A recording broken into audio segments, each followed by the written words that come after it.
Hi, welcome to Lost and Found.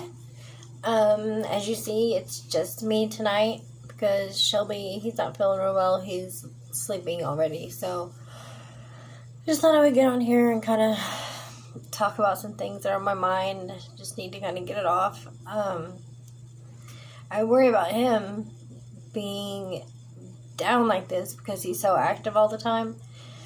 And I worry about him falling into like a depression. And I mean, there's ways, to keep from doing that, obviously, especially recognizing it.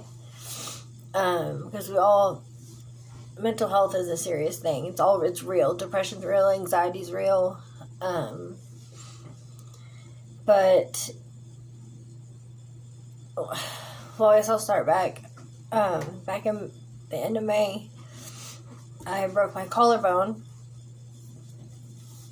And racing in Sand Springs, and I broke a collarbone and 6 ribs, and I had to and my youngest son, he passed away that same day that I broke those. He was 5, and I'll get into that more in a minute. I hadn't got to see him in 4 years, but anyways, we'll talk about that in a second, because that's all I mind too, but anyway, so I ended up having 2 surgeries on it because it got infected. I have a metal plate, 6 screws. And then that was like the end of May, June. Next thing I know, it's like August. I didn't have any pain pills for it, nothing like that. So that was good. I was real worried about the pain and stuff, but as long as I stayed still, it was okay. It's just that I had to rest so that it could set and my incision wouldn't come back open, and so everything. And then my ribs, I had to rest because of those too, because they can't do anything for that but rest. And so that fine line of like falling into a deep depression and resting, like the doctor, it was dancing on that line. And I fell into that depression, and I withdrew from everybody and everything. Really, I slept all the time. I really didn't talk to anybody or do anything, and I realized it, and I was on antibiotics that whole time too. So as soon as I stopped taking the antibiotics, I was real sick for like a week. I was throwing up everything I tried to eat. It was horrible. And my friend Melissa, she came and laid in bed with me and one day, and she made me go to the zoo like 2 weeks before that just to get me out of the house, and she knew what was going on with me. So she was like, "We're going to the zoo." I was like, okay. There wasn't we didn't see no animals at the zoo hardly. We saw some stingrays I got to pet and some flamingos, I think. Like there was an elephant, giraffe. I don't know where they hide them at. They're large animals. Anyways, back to my story. What I was talking about. So the depression, and I didn't know how I was going to motivate myself, after all that, because I have a 14-year-old son, also, by the same father, that I haven't got to talk to in 4 years, or see either, because of my addiction and everything. It was everything I did, and they were adopted by my ex-husband's new wife, and I'm grateful for her, that she was there for my kids whenever I couldn't be. I'm so grateful that she was there for them, and could be there for them. But that doesn't stop me from missing my kids. It doesn't stop me from the pain I felt every night trying to go to sleep, knowing that my 5-year-old had passed away and I hadn't seen him in 4 years, and I didn't get to go to the funeral. They wouldn't let me go to the funeral.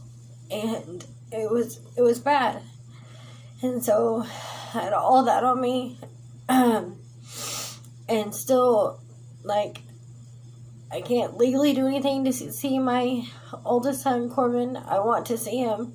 It's so bad that I'm so weird. Like, in the mornings, even when I get dressed, I'm like, okay, I'm getting dressed. What if I see Corbin somewhere today? I mean, he lives in Stillwater. I live in Oklahoma City. It's not going to happen. I mean, it might. My God does great things.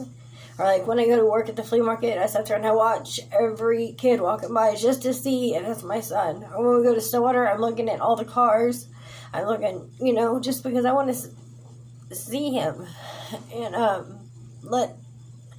want him to know that I'm not the same person that I was before. I'm not at all. I'm a great person now, and I would like him to have the chance to get to know me, and then he can make his decision. If he doesn't like me as a person, he still can't get past, the mistakes I made in the past. I can't change them at all. I can change what I do from here on, but for some people, that's just not good enough for them, and I'm sorry. I pray for them.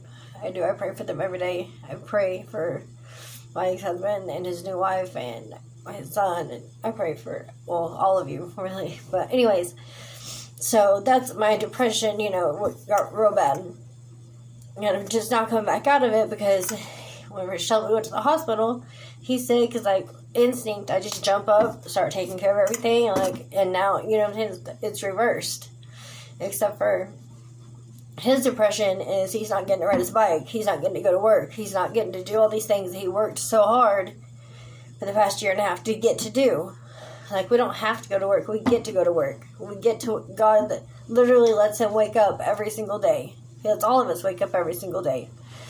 But with this pacemaker thing, we realized it's more so now than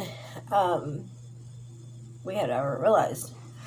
But anyway, so I wear myself out all day trying to keep him happy and, cheer him up, do special things, make him special food, cheer him up, things like that, and try to think of things we could just go do that's not really going to wear him out or, mess with the staples too much, but at the same time gets him out of the house. I think Friday we might go garage selling and stuff like that. I know he's he's excited about the races this weekend. He used to go out there and help with the races, so that'll lift his spirits up a lot. Sorry, I kind of talked about some other things, but that's just real stuff. It's real stuff that we go through in recovery. It's the stuff that nobody likes to talk about because it hurts and it's painful, but you have to talk about it and work through it, or it's going to take you right back out there and you're going to get high over it. And that's not going to happen for me. It's not going to happen. So anyways, sorry it was just me tonight. You didn't get to have my trusty sidekick and best friend and husband. But he's resting, and then we'll be back with you tomorrow. And if you have any questions or suggestions for things we could do, because we just want to talk in here and help people. So if you have any suggestions, let's hear them. Good night.